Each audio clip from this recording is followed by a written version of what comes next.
there, Stephanie? Okay, so we just talked about, and Dee Dee brought it up, this idea that wickedness is going to be taken to the land of Babylon, is what we ended up knowing that it is. And when we looked at that, we looked at we looked right in Zechariah itself, and in a future prophecy in Revelation, God says, come out of Babylon. Why does he say, come out of Babylon? In both cases. We're supposed to flee wickedness. Okay, that's one reason. Good. For protection, it's going to be destroyed. Yeah, both those reasons, both times. So for his people then, and for again when it happens.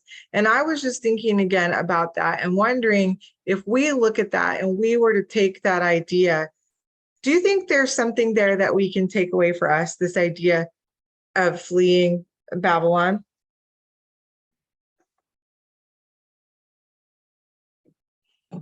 I would say our culture is fairly close to Babylon, so we need to make sure we're not getting into falling into popular culture, that we recognize it for as wicked as it is.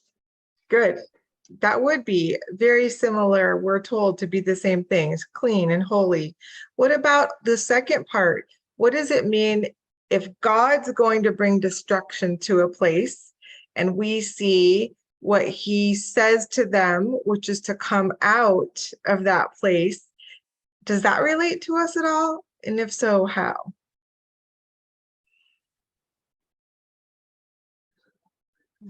I think it probably relates figuratively to remember that we are in this world now, but we are not of it. Okay. And we need constant reminders, or I do, that that is the case. So Good. Good. That's a great way to start. When this destruction that Sarah mentioned, they're going to be destroyed. Who did she say is bringing the destruction to Babylon in both cases? Sarah pointed. Who's bringing that destruction? God. God is bringing it.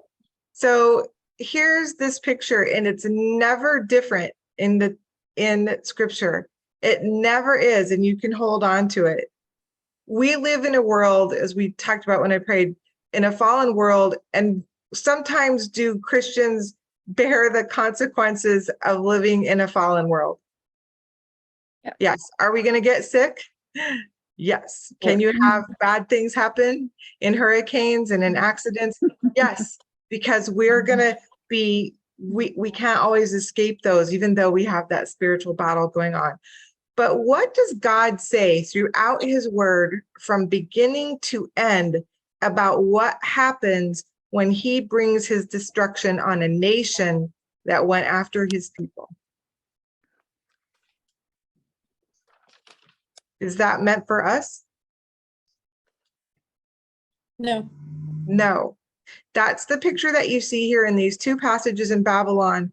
And if you're looking in Thessalonians and John, and you're looking at this idea of God protecting his people, so he says, you were not designed for wrath. And he means his. If he's bringing his wrath for destruction, he has a different plan for his people. That's always been the picture in the Bible. So both those ideas of staying away from wickedness and staying away, there's a reason why. Because if there's wickedness, especially if it came against his people, he is going to do something about it. And you don't want to be there when he is. You want to come out. Okay, good. Any other thoughts on that before we go into our new chapter? well, Sodom and Gomorrah come to mind. Yeah. Right. And there's the biblical picture. He took Lot and the righteous people out before he brought his destruction. In the flood, what did he do? He took his people out before he brought the destruction. So before he brings his wrath, there's biblical precedent for God taking his people out of the way. So keep that in mind if you hear conversations about the timing of certain events yet to come.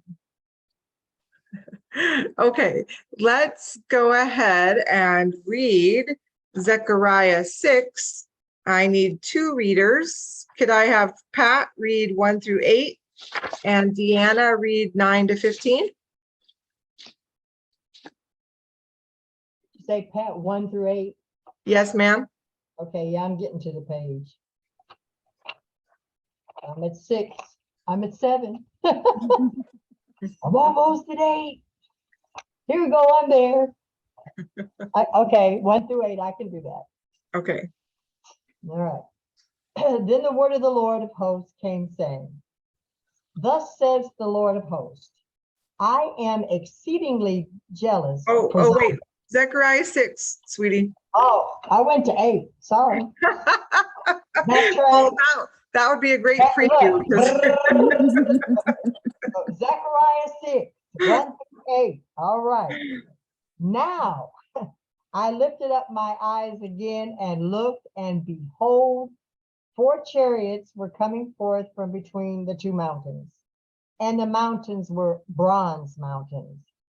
With the first chariot were red horses, with the second chariot black horses, with the third chariot white horses, and with the fourth chariot strong dappled horses.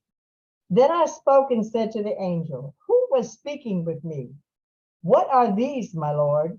The angel replied to me, these are the 4 spirits of heaven going forth after standing before the Lord of all the earth, with one of which the black horses are going forth to the north country, and the white ones go forth after them, while the dappled ones go forth to the south country.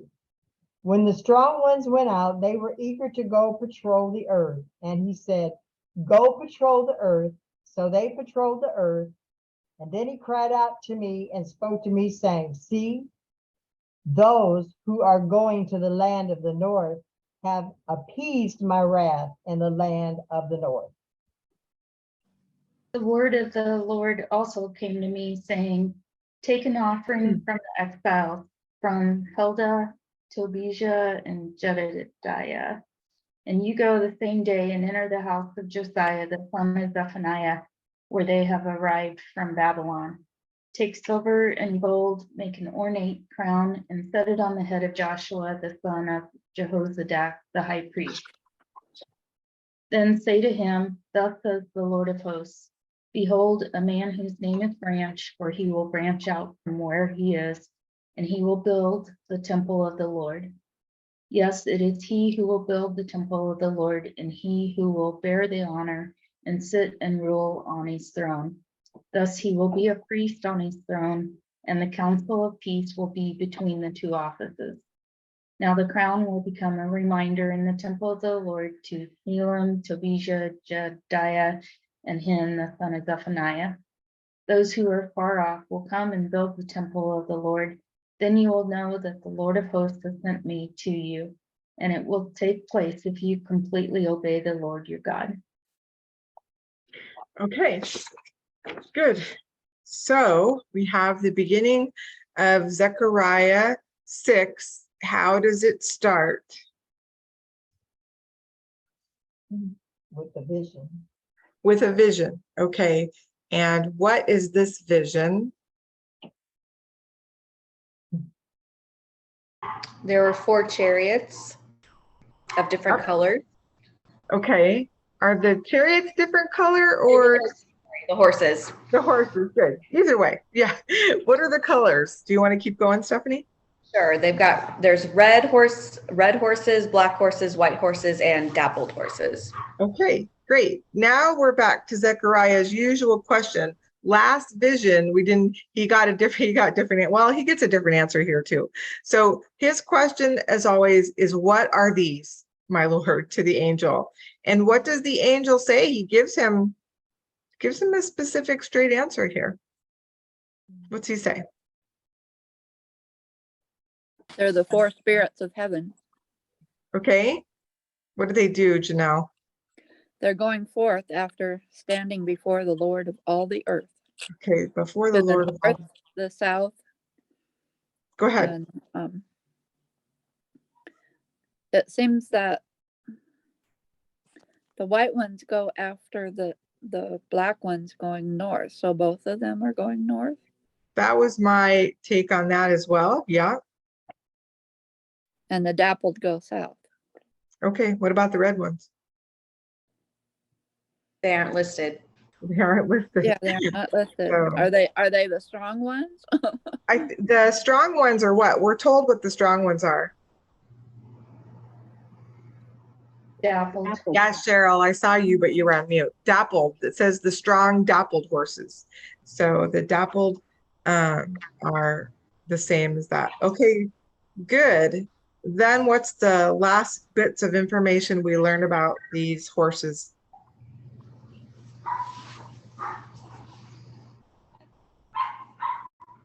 They patrolled the earth. Okay, how'd they feel about going to patrol the earth? Eager. They were eager. At least some of them, at least the strong ones were eager. Good. And then what's the statement in verse 8? The ones that went to the north have appeased the Lord's wrath. Okay, so I'm sorry, but whoever's got the puppy barking, can you mute for a bit until I don't know who that is, but so in that verse then, who's speaking? Who's crying out to Zechariah?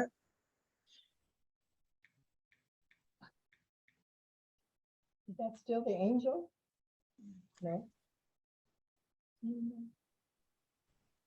No, it must be God. Yeah, why must it be God, Janelle? It's capitalized, the pronoun. Yeah, so the pronoun at the beginning is capitalized, and if you're reading and you get curious about why, the rest of the verse tells you why. Because something else, Appeasing the Lord. My wrath. it's my wrath, right? It's my wrath. And so we know then who that is. So once again, we have this Old Testament picture of a prophet or somebody like Abraham talking to an angel of the Lord, and then they interchange God right back and forth, or types of Jesus, right? A lot of times, a lot of people think that anytime we see this happen, that it's actually Jesus because nobody saw God. So, so that's interesting. So now let's go back and see what we could focus on and need to look at. And I don't remember for sure where we started. The first verse that talks about the horses tells us, well, let's go with the idea of, is this picture vaguely familiar to us or pretty familiar to us in a way? Why is it familiar? Yes, they asked us to go vision in, oh man, I'm not gonna remember the chapter. Oh, yeah. Chapter two- one. yeah, Chapter 1, yeah. 1. So, Thank so you. what's the same? You don't have to be exact, but what's kind of the same? What made you think? They had red, sorrel, and white horses. Patrolling. Trolling. And patrolling the earth, right? So we have horses of various colors and we have them patrolling the earth. Are all the colors exactly the same? No, No, what else is different? There's red. no chariots. There's no chariots, right, in the first Okay. vision. And so we could probably try to do some kind of detailed, well, if they're similar, but they're different. Plus, the first vision is the first vision of these chapters, and this vision is the last vision of these chapters. So it's at least interesting that they have a similar purpose or a similar function. Anybody think about that or have any thoughts on it? I didn't go super in depth on this, but I if thought it anybody- was interesting that they said in the first vision that when they were patrolling, that there was peace. And then in verse 8 in Zechariah 6, they appeased the wrath in the land of North. So Yeah. I thought, well, maybe Good. there's a Okay. correlation there. Yeah. So it looks like, yes, there's this thing that's going to happen or has happened. And there's a purpose to the patrolling besides just checking on the status of the earth. Okay, good. Where are if we go back up to the beginning, where are these horses coming from in Zechariah 6? What's the other thing we know about them? Between the two bronze mountains. Okay, they're coming from between two bronze mountains. And so we were given a passage in Joel 3, two separate sections, to look to see maybe if we can learn more about this picture. And so the first one you have are verses Joel 3, 1 and 2. So I'm just going to ask for half of you to try to reply to this. So this will be what I will call group 1 until after you've met in groups. Pat, Deanna, Dee Dee, Lisa, Shan, Janelle, and Jocelyn. Why don't you tell us what you found in Joel 3, 1 and 2? Why are we here? I think the first one that I noticed was that in those days, and at that time, when I restore the fortunes of Judah and Jerusalem. Okay, so we know in Joel, there's a specific time being talked about. Good. Mhm. What's going to happen at that time to the rest of you in that group? Lisa? It says that I will gather all nations and bring them down to the valley of Jehoshaphat. Yeah. For what purpose? Anybody up there? Put them on trial. Judgment. Okay, trial or judgment, right? He's going to enter into judgment with them. Good. Why? Does it tell us why? There's a lot of information in those two verses. Yeah, Deanna? Concerning my people, my inheritance, Israel, and they scattered among the nations as they divided my land. Okay, they scattered the nations and divided the land. You might want to keep track of that verse, Joel 3:2. A lot of prophecy teachers have been talking about this passage for the last couple of years for various reasons. And if we have time, we'll get there a little bit later. So God brought judgment on nations that scattered God's people and divided their land. Okay. All right. The rest of you, if you weren't in that first group, why don't you help us out with Joel 3:12 to 14? What did we see in there, that part of the passage? There I will sit in judgment on my surrounding nations. Okay. I'm assuming in that section. To let the nations Uh, be aroused and Tracy? come into the valley. I'm sorry, I can't hear you, Tracy. Go ahead. Oh, it says, let the nations be aroused and come up to the valley of Jehoshaphat. Okay, interesting, right? Yes. Does it give us a why? For the day of the Lord is near, the valley of decision. Okay, good. So we have the time frame again. We're calling it the Valley of Decision. Does it give us the why? Their wickedness is great. The wickedness is great. The harvest, the vats overflow. The sickle is pulling that out. Like pictures of Revelation probably came to some of your minds where the wrath is brought up, blood flows, knee deep for 200 miles, horse high deep, I don't remember. Deep. Bridle deep. A Bridle lot of deep. blood. Horse bridle deep. That's right, which is higher than knee. So here we have. So what does this have to do with what we were reading in Zechariah? Oh, the mountains, I don't know if it said here in the note, but the mountains because their bronze represents judgment, and that where the between the Mount of Olives and the Kidron Valley, let's see. Anyway, between the mountains is called the Valley of Jehoshaphat. Okay. So we're coming forth from that valley and from the mountains of judgment. Okay, so are we supposed to see a picture of judgment here then Yes. in this passage? Yes, and in fact, he tells us that by the time we get to verse 8, because his wrath has been appeased. And so that is a different picture, as somebody told us earlier, than at peace, right? Peace on the earth. This has been what has been going on. And we see that picture, even if we weren't told we have a valley, if you have two mountains and something's passing through it, what do you have between two mountains? A valley. A valley. So there we go. So God has given us a picture of the judgment and the wrath that he will bring against nations that do specific things. Was part of that message in Joel familiar to what we've already read a few places in Zechariah? There's a word that's becoming very overused for us, used a lot in our references last week too.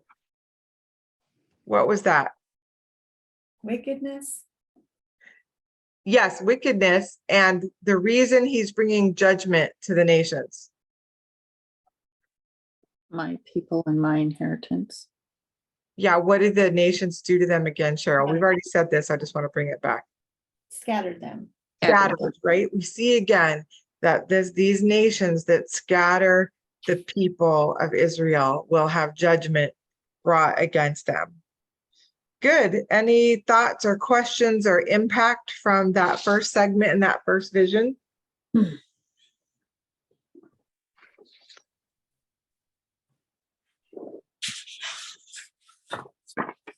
Let's relate this back to something I meant to ask you after when we talked about review. I want to think back, or should we add that later? Let's wait. We'll add it later. Okay. Your thoughts on those? Anything else? From the whole vision, Yeah, from this chapter. Yep. could you just go quickly back to when you were talking about if that was Jesus, and you said something about him seeing him and nobody's seen the Lord? Oh, verse 8, right? It says it's capitalized he, and then we see it's because he says my wrath. So we know that's God. But most, or I don't know about most, a lot of commentators, when we see this happen in the Old Testament where somebody's speaking to an angel of the Lord and then it turns out that it's actually also the Lord, generally they would say that it's Jesus. And they would say that it's Jesus because of what we have been told in the Old Testament is no one can see God and die. Or if you see God's face, you would die. And so for that reason, and also in a way, it makes sense that Jesus would be the one he's the person on the earth and he would come and talk. So that's just something to consider, that most likely it's probably whenever you see this happen, like you would see it in the story with Abraham, every time he would speak to angels of the Lord, like when Sarah got pregnant and when Sodom and Gomorrah was about to happen. In one moment, the scripture says he's speaking to the angel of the Lord. And then in the next, it'll say it's the Lord. So it goes back and forth. And so I keep saying most commentators are likely to say that those people of the Old Testament actually got spoken to by Jesus. Okay. Yeah. I just envisioning just the speaking part, and I'm not thinking about him seeing him. So that's I guess that's true. In some of the visions, though, it does appear that he's standing there. This one, maybe not, but I guess I'm seeing him being there. But you're right. Yeah, it's hard because sometimes we don't know the full. We have to stop and look at all those words to see, is he right there? I guess when I think of him speaking, I'm thinking he's right there with him, but maybe not. Anybody else have thoughts on that, what they think, or did anybody look at that in commentary? What we should think there?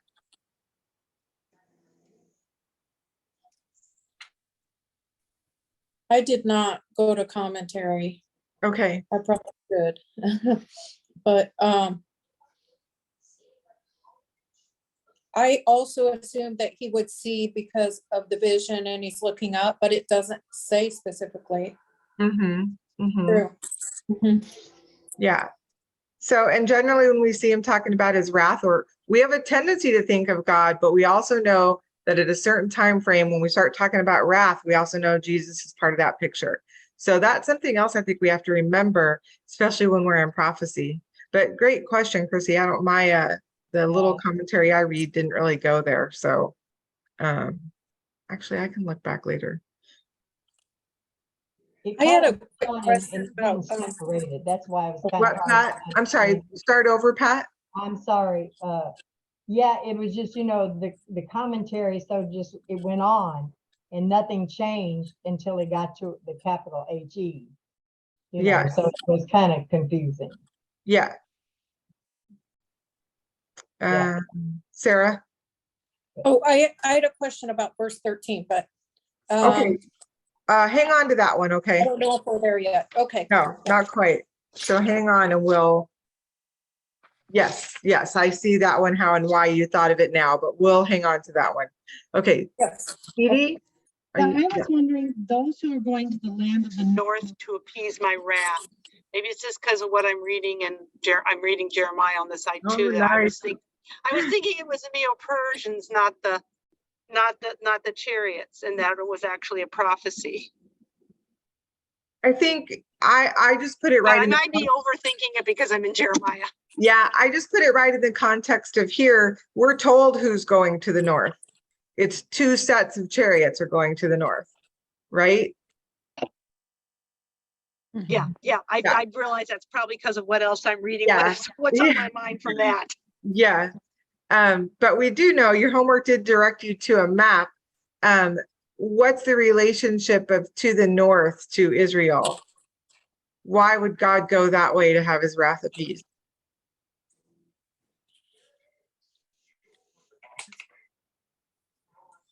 Well, Syria's up there. Well, it's a Persian Empire, so it's Syria. Yeah, and you can't. That's the only way you can't really get to Israel from the east or the west. You have to come to the north. Okay, good. So when they were attacked by the Babylonians and by whoever else, what direction did they come from? They came from the They north. came from the north. And so that's why God's wrath is appeased. That's why they sent you to the map. I'm not sure it was super clear. You can see that nobody's coming from the east and nobody was coming from the west, but that's why they all went that way around. Okay, good questions. Anybody else have thoughts or questions on this?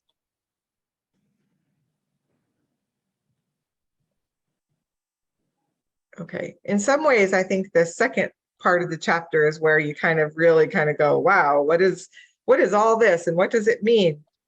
So let's look at that. Looks to me like so we talked a lot about these chapters being somewhat divided into visions and the word of the Lord. And so now we've had the vision, we see the vision in front of us, but now we've got the word of the Lord coming to Zechariah. So what is he told in this word? Let's focus on, let me have that second group kind of continue to try to answer. Fran, Tracy, Sarah, Laura, Cheryl, Chrissy, Stephanie, and Miss Quiet Evelyn this week. So she won't talk to us, but what do you guys think about how does this second section start? Let's just kind of work our way through it. Well, he's told to take an offering from the exiles, Okay. from The these, exiles from Babylon. Yes. Those who've come. Good. What do they need the offering for? to fashion an ornate crown of silver and gold. Yes. Then Set what it are on- they? they're Go gonna ahead, sit- Fran. You're gonna sit on the head of Joshua. Joshua. Okay. high priest. So Joshua the high priest. And is that interesting to anybody? Yes. He already is the high priest. He's a high priest. Yeah. Wear a crown to make him a king? I don't know. Aha. Do the high priests of Israel wear crowns? No. Oh, normally. So who would we have expected them to give this crown to in our context? A king. Or who else? Who's the Zerubbabel. secular? Zerubbabel, right? We've got a governor. We don't have a king. Instead, they're placing a crown on the head of the high priest, which is interesting. Okay, good. Then what do we find out? The branch is going to come. Okay, so God tells Zechariah to tell Joshua, behold, the branch is going to come. What do we know for sure about the branch from this passage? It's simple, but definitive. He will build the temple of the Lord. Uh-huh, He will branch out from where he is. uh-huh. Um, Even before that. It's his name. It's one called Branch. Say a Yeah. man whose name is branch. So in other places it just says a branch will come. Is it less easy for people to spiritualize verse 12 when you see what it says here and to symbolize it. It is being symbolized, but it is a man who will come with the name of Branch, and he's going to do things. Okay, good. It continues. What else do we learn about him? We already did an in-depth, inductive study on all the other places where we talked about who the branch is, and we'll talk about it briefly again. But what else is he going to do? What more do we learn in verse 13? And bear the honor and sit and rule on his throne. Okay, so go ahead, Tracy. And he will be a priest on his throne, and the council of peace will be between the two offices. Okay, so what are the two offices? Because it doesn't really tell us that specifically, but you see them here. Priest and king. Priest and king. So is verse 13 unusual? Yes. Yes. Has it in fact ever happened in scripture before? No. No. So actually what that means, it's never happened. Not in Israel. There's never been a high priest who was also a king. So we've already studied and ended up thinking there's really only one person who's ever pictured being the branch. There's really only one possibility. Does that hold true here? And who is it that you wrote that you think this is? Or did you write you think it's a different person than we saw in Zechariah 3? What was your answer for that? I put Jesus. Jesus. Yeah, Jesus. This is a high priest who's going to be a king. And so before we go to those cross references, let's just look at the last or the next verse at least. Yeah, just verse 14. It'll help us see this picture. So Joshua has on a crown. He is their current high priest. But then does he get to keep the crown? Is it really his? No, it's No. No. No, What it's- happens to it? Does it just sit in the temple? It's a reminder. It's a reminder. Where's it going to be? in the temple. In the temple of the Lord. Okay, well, so now then when you get there, you should ask yourself, oh, what's it a reminder of? And he will wear a crown. That they're going to have a high priest who is their king. Yes, so this is where we see prophecy. We see all of these things mixed in at one time frame, right? But we see this picture. So when people talk about these things, oh, that's just symbolic. The branch is just symbolic. I'm going to spiritualize it. Well, certainly there's a symbolic element here, right? But the scripture tells us the symbolic element. It tells us which part is symbolic. It's a reminder so that someday they know they have a promise. So when we talk about some of the books of the Bible, I think we talked about this before, that sometimes we said there's a difference. I think we did this when we were talking about in Isaiah, that the way you count prophecies about Jesus is sometimes they're very direct, and sometimes they're mentioned in ways that you can tell they're talking about Jesus, but they're not as direct, right? And we can see that here, that there's a branch. Even if you study, you find out it seems like it has to be, but a king who's a priest as well. The crown is the reminder. Have they been told about a Messiah to come here in these verses? That was the question we kind of got asked. Yep. Yeah, somebody who's going to bring peace between the office of priest and king. Somebody who's going to do something that's never been done before. Good. Okay, so let's go ahead and look. I think the next thing we would want to do is look at those places in the scripture that talks about those passages. And so I am going to put you in 4 groups and give you each just one passage to discuss. I think some of them were a little bit lengthy, so anyway, let me divide you and then we'll go from there. So let me remember to pause the recording like I don't usually remember. We'll see you guys in a bit. Okay, so do those of you who were in group 1 want to tell us what you learned in Psalm 110 about what Zechariah is trying to tell the people about?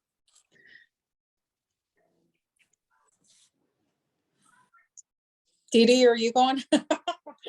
I thought you said you had the talking points. Okay, all right. So we discussed specifically in verse 1, I'll make the enemies a footstool for your feet.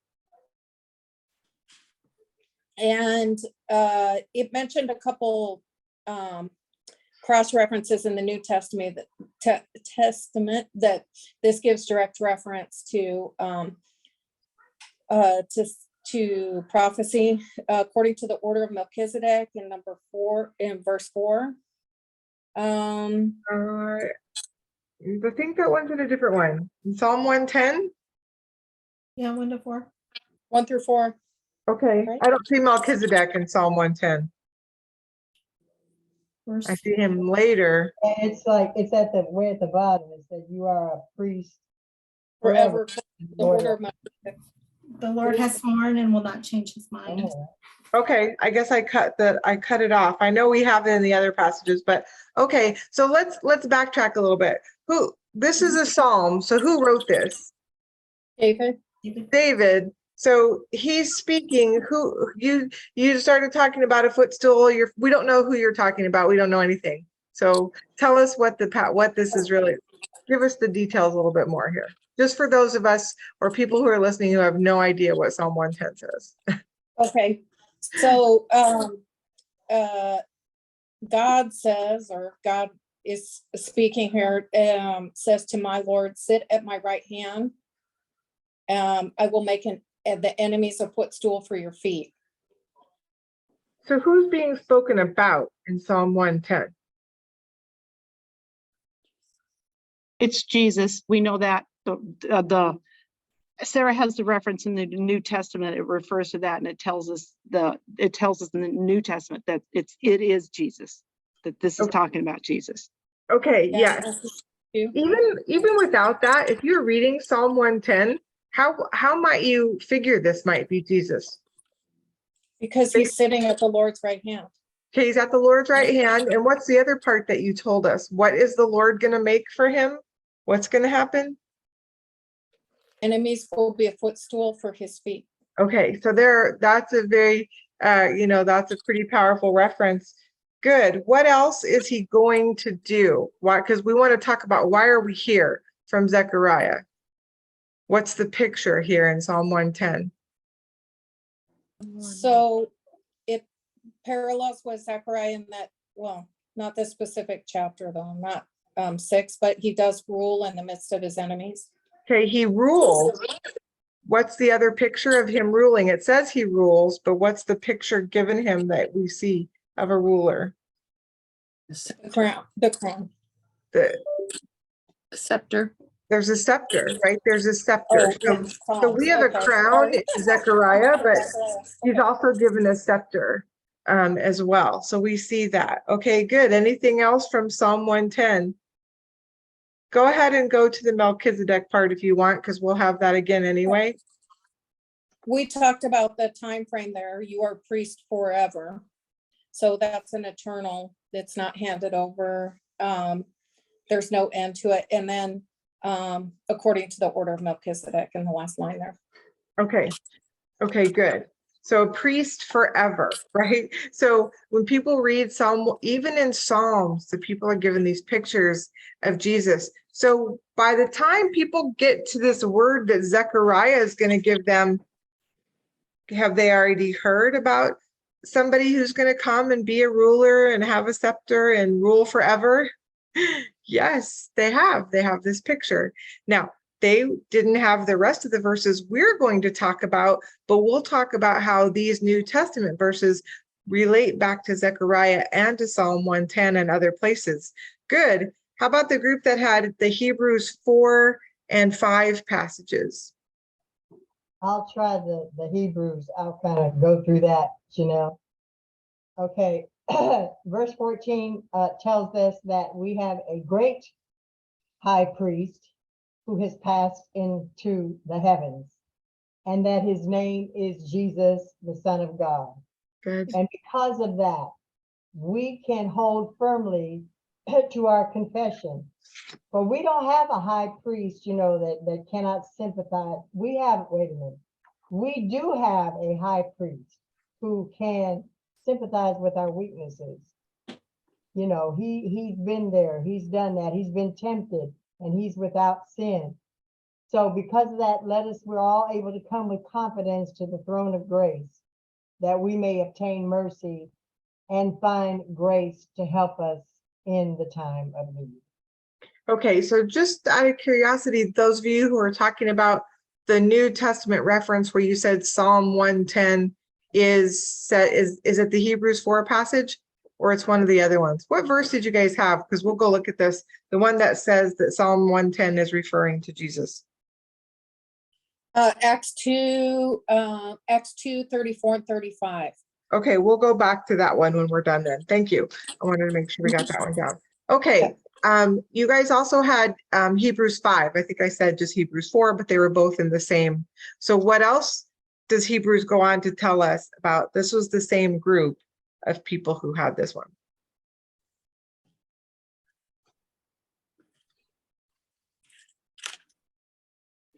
So God said, Christ, he didn't glorify himself to become the high priest, but it was he who said to him, which is God, you are my son, today I've begotten you. You are a priest forever, according to the order of Melchizedek. Okay, so this is quoting Psalm 110, right? Mm-hmm. Yeah, so here we have this relationship between the two. Good. Anything else you got from there?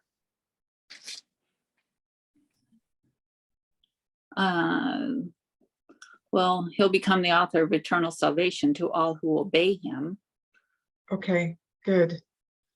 Called by God as high priest, again, according to the order of Melchizedek. Okay, so now we had Psalm 110 talking about Jesus as a ruler with a scepter, and now we have Hebrews 4 and 5 talking about Jesus as a high priest. So far, does that relate Jesus to what we just learned in Zechariah 6? Okay, good. Let's look and see. Then we had Hebrews 7. What did that group learn from Hebrews 7?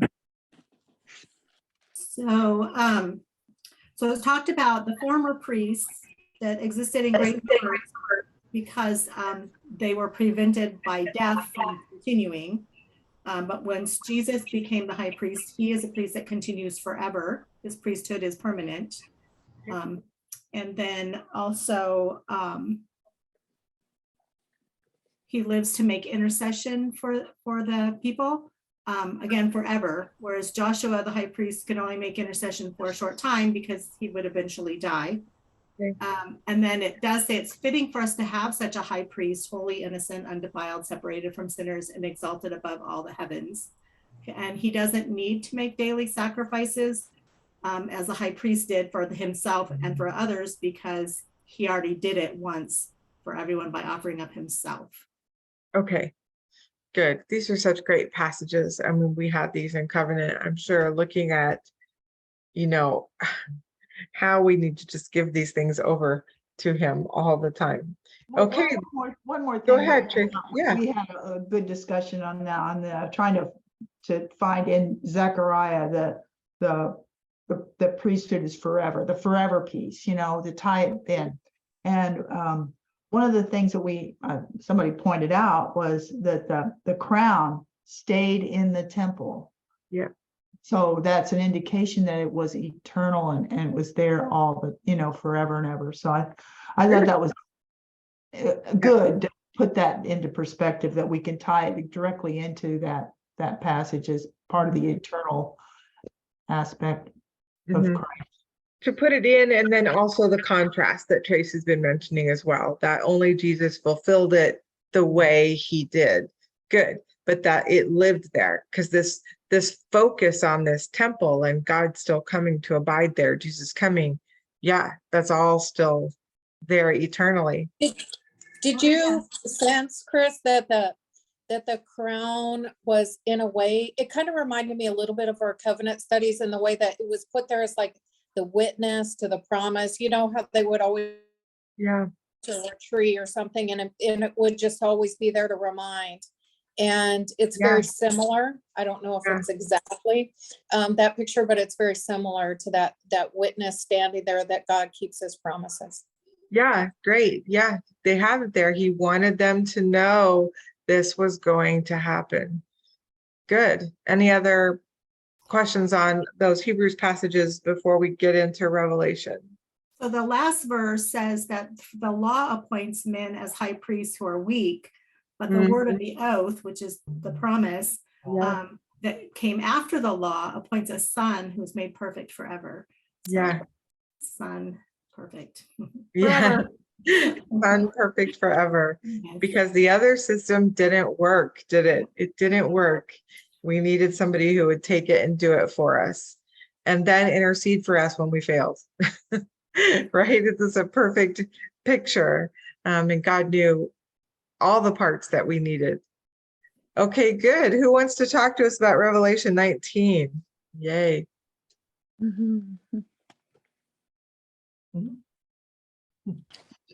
Well, I think as a whole, Revelation 19, that passage spoke more about the kingly side versus the high priest side. Okay. More in Hebrews for sure, but so we saw references to the crown in verse what verse was it? Verse 12, I believe. Okay. On his head are many diadems. Okay, yeah. And his fierce wrath in verse 15. Going to chapter 6, verse which verse was that? Verse 8, was it? Yeah. Yep. And did anyone else in the group want to talk?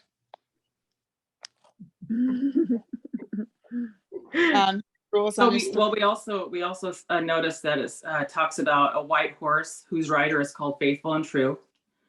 He judges and makes war, which is also a reference to Zechariah. Yeah. We took that back to verse 8. Then at the end it says he treads the winepress, which actually goes back to Joel, of the fury of the wrath of God Almighty. Good. There's one more king reference in Revelation 19. The King of Kings and Lord of Lords. Yeah. What does that have to, what does that verse say about that? And on his robe and on his thigh, he has the name written, King of Kings and Lord of Lords.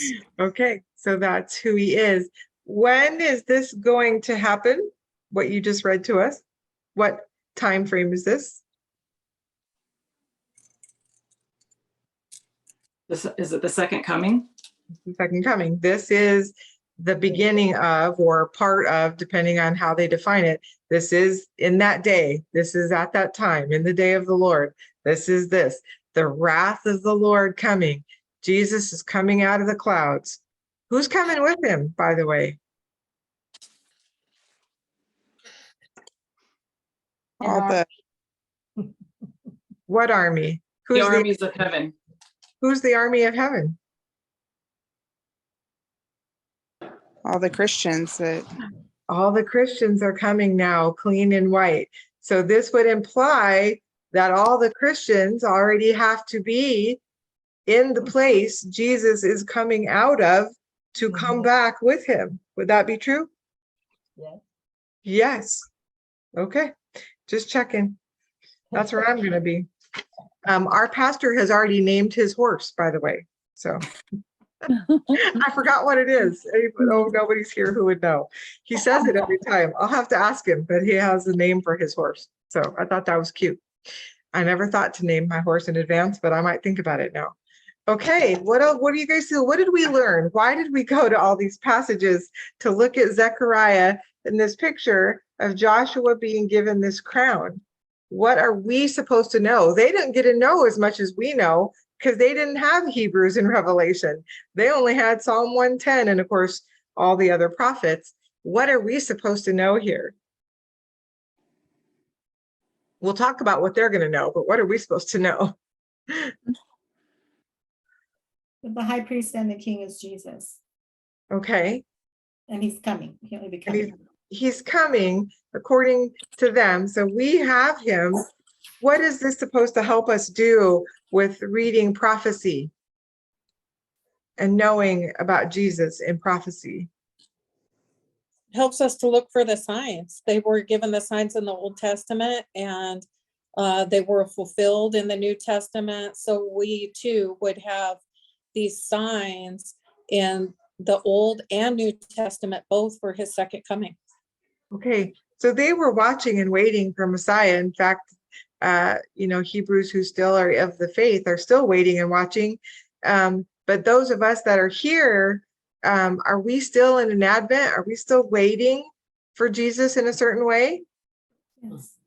Yeah, we're waiting and watching for these events, and we can know that. So if we've looked at and we've watched and seen the hundreds, right? We've talked about prophecies about Jesus and how many have been fulfilled perfectly in his first coming.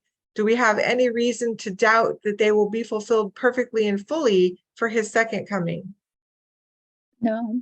No, we have these promises in the same way that they did, and they can do the same thing for us. What a sad thing when Christians don't know Bible prophecy, when Christians don't read Isaiah and the minor prophets and Jeremiah and know and see the truth of how God has just laid it out so perfect. Do you not just like jump around from all these passages and just go, you put it all together and it's just like perfect?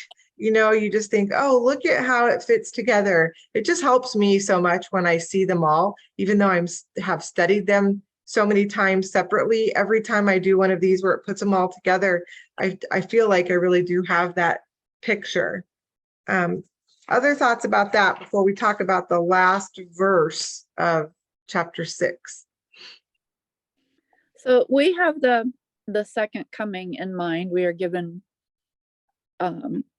some information on it, but that's all New Testament, right? Like Old Testament people before this did not, they only thought of Jesus coming in one way, not the second way. Would that be correct?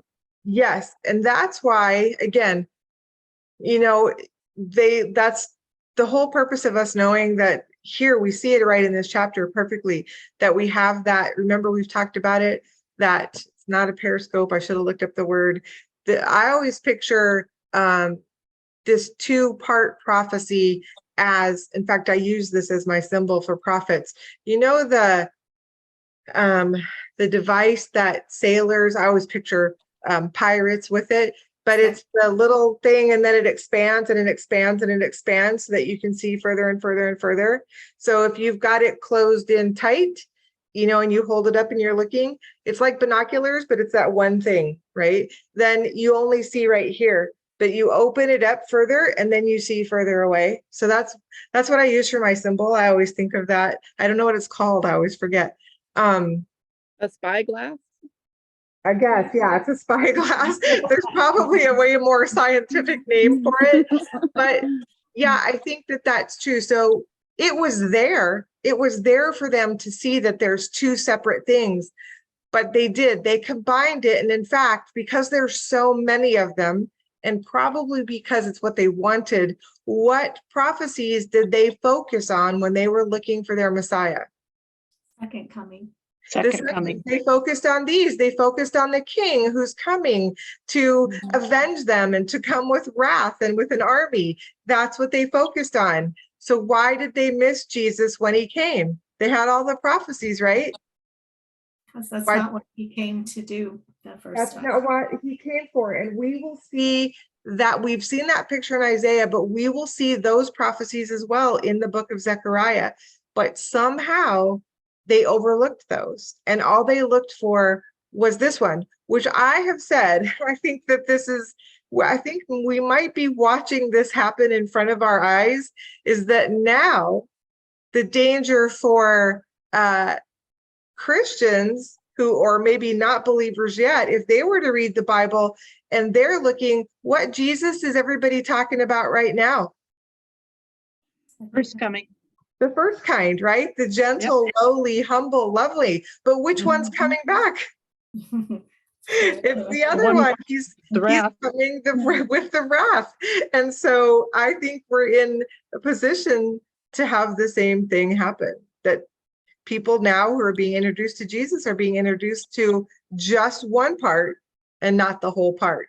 We need the whole part, right? We need it all, because we see what happened when Israel missed it, because they focused on only one part. They didn't have the whole picture. They had the whole picture. They just didn't look at all of it.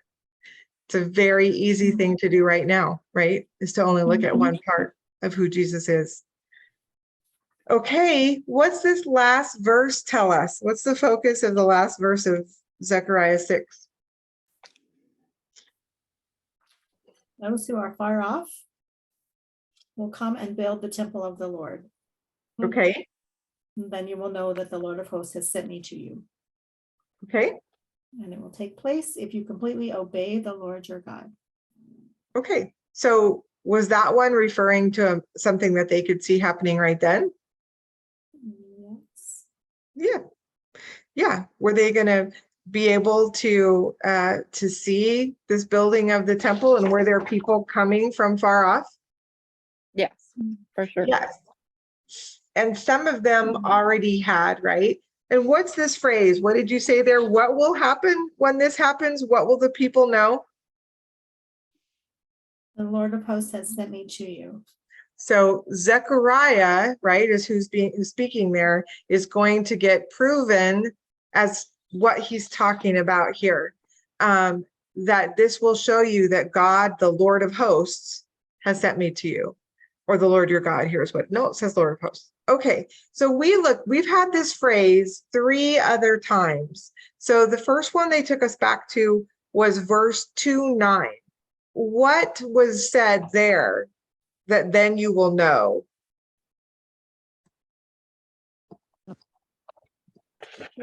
For behold, I will wave my hand over them so that they will become plunder for their slaves. So it's, You will know. yeah, that you will Yeah. know. And the me there is capitalized. So it's, I think, referring to Jesus, and is talking about the Babylonians, or the land of the north, those who took them captive. Yes. So this one, it said, was Jesus speaking, that they were going to see him and see this. Good. What the next one's right related to that, it's just 2 verses later. What did he go on to say in verse 11? Because this helps you understand why this one's Jesus talking. Says many nations will join themselves to the Lord in that day and will become my people. Then I will dwell in your midst, and you will know that the Lord of hosts has sent me to you. Okay, so this one where Jesus is saying this, what time frame is this one? That day. Yeah. And does it look like it was that time frame or future time frame? Future. Yeah. Did many nations join themselves to the Lord and with Israel in that day, and God dwelt in their midst? This is the picture we have yet to come, right? How many nations, in fact, are going to recognize Jesus as Lord when he comes in the second coming? All nations. All nations, all nations are going to come and say that he is who he is. The other one was in chapter 4. What was going on in chapter 4:9? What are we supposed to take away from? Then you will know. That Zerubbabel laid the foundation, and his hands will finish it, the building of the temple. Okay, And so that's we a have, small me. go ahead. It's a small me. So it's Yes, Zechariah. yeah. And so this was for then, right? They were going to get to see this happen. And then they would know that Zechariah was truly a prophet of the Lord. And these were the things we've talked about. Like maybe you're keeping track of things. Maybe you have through scripture or through your own life, promises that God made and that he kept, right? And this is what he's saying here. You're going to see these things now. You're going to see them happen. And you'll know I sent Zechariah to you. But also some things are going to happen in the future. And your people should be watching for these things because they're going to come and they're going to have the same impact. They're going to prove who I am who is speaking. So when Jesus speaks, it's still to have the same impact. Those prophecies are still going to come true. And people who watch and know are going to recognize that. Good. The question I want to focus on in the last 10 minutes is, I think they might have asked it to you in 2 different places, but to think about these visions as a whole. So I'm not sure where you might have your thoughts written down on this. It might be one of the last questions of the chapter, but they might have also thrown it into the middle. I can't remember. It seems like they did it in 2 places. What do you think, as Zechariah is standing there looking at these visions, what impact do you think they had or they were supposed to have? What is God trying to do here for his people? I think he's trying to encourage them, because it talked about how this temple wasn't going to be as grand as the first temple, but the glory is going to come from Jesus when he comes and reigns on the throne. So it's kind of to look forward to what's coming and not be disappointed with the temple they have. You know what, as you say that, even in that, should they have been looking for the mighty warrior to come or something, or someone more humble? Well, both, I guess. The temple was going to be humble because he was eventually going to be the glory. So maybe that I just made their case the other way, right? They're looking for somebody who's going to fill this temple with glory and rule. And you can see that they would think that part. Good. What else do you think about these visions as a whole? Did you sit and kind of try to look at your pictures or just sort of try to envision everything he's been shown and what that would symbolize? There's kind of a mix of, in chapter 3 and 4, so the 2 lessons before these last 2, there was a definite, even in 3, 4, and 5, really, there was a focus on something that God is doing and a message he wanted them to have. Anybody see those? I think I keep thinking of return to me so that I may return to you. You know, Okay. and that's exactly what he wanted. And once they did that if you do this, and then I'm going to do all this for you. Okay, good. So we see the picture of obedience that your homework brought up, and we can fit that in as well. So as Pat talks about this opening word from Zechariah 1 about the Lord will return if you return to him, he gave some pictures through 3 or 4 of the visions, both of them in chapter 5, which is kind of where I wanted to head in our review on it.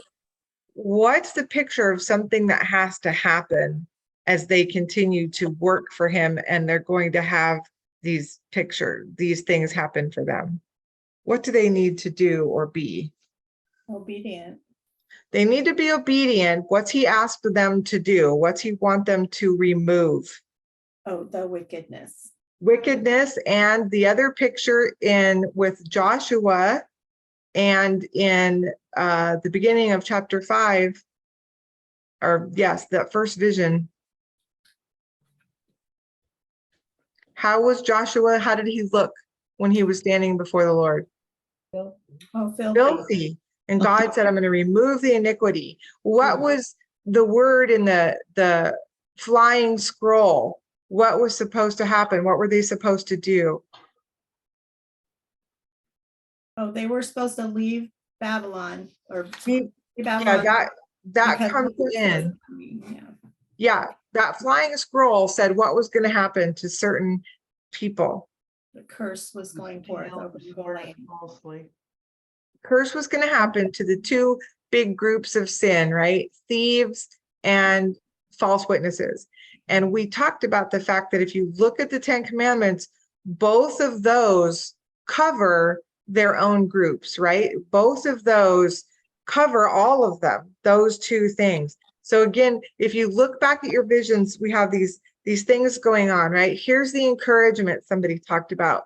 Here's obedience. And what is it you need to be obedient in? How are you going to stay with the Lord? How is he going to stay and encourage you? Is that you participate in this removal of iniquity. You do these things and God will remove the iniquity, but you have to do that, right? You have to remain away from these places and these things. So how do those things relate to encouragement? Because a lot of times, as you all know, you've probably talked to people who feel this way, or certainly we hear it, that the Old Testament isn't a book of encouragement. It's just a book of, rule. Even now, the New Testament's being called the same thing. It's just a book of rules and things you have to do. Where's the encouragement? So how would you tie this message on obedience and repentance, which is what he's calling for, into a message of hope and encouragement? How does that happen? Would you all feel encouraged if you had these visions and the word of the Lord, these first 6 chapters? If you were Zechariah? The idea of God patrolling the earth to me is very encouraging, because we also know who else patrols the earth. So knowing that God's there also is encouraging. But he also tells them they're going to measure Jerusalem and it won't have walls. It's going to be so prosperous that the temple is actually going to be done, because for a while there was looking kind of iffy because they'd stopped building it. So he tells them the temple's going to be done. I'm going to come.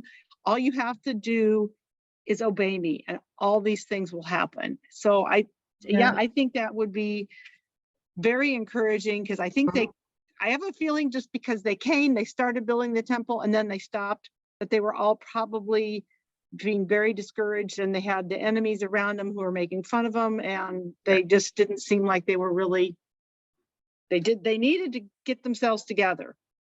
Yeah. And so far, at least in Zechariah, this prophet, he's being used as an encourager. Some of the prophets were not really used as encouragers, or at least not all the time. But Zechariah is, and in fact, we were told that he and Haggai helped in the building, right? They joined them in what they were doing. And so what I was thinking about this week is that here's a word to the encourager of Israel. But as God speaks to Zechariah, what's happening for him as well? Who needs the encouragement? Right? I don't know if you all said it, but Zechariah needs encouragement, right? Yeah. If you're the person pouring out all the encouragement and all the help, do you need to feel encouraged from the Lord? Yeah. So think of what this word would mean to him personally as he's getting to look at all this. And really, compared to Isaiah and some of the places that we've looked at, he gets to see some pretty encouraging, amazing things, including the picture of the prophets.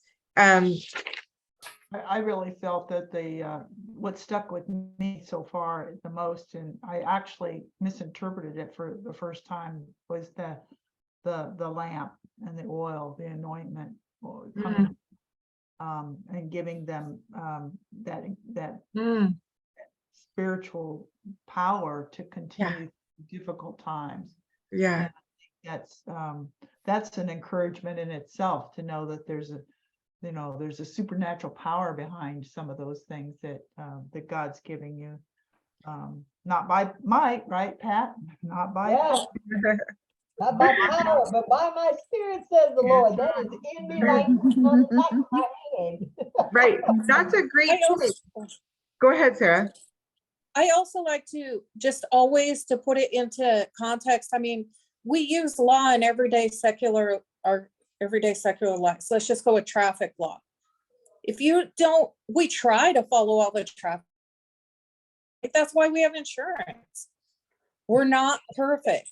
Christ is our insurance. Christ is our forever insurance. He is our forever, we can't, not with any law. So If you're trying to follow all the traffic laws, is there a penalty? Is there a consequence for an accident? Is there a consequence if that's your fault? Yes, yes. But we don't have any problem accepting that in society because that keeps order.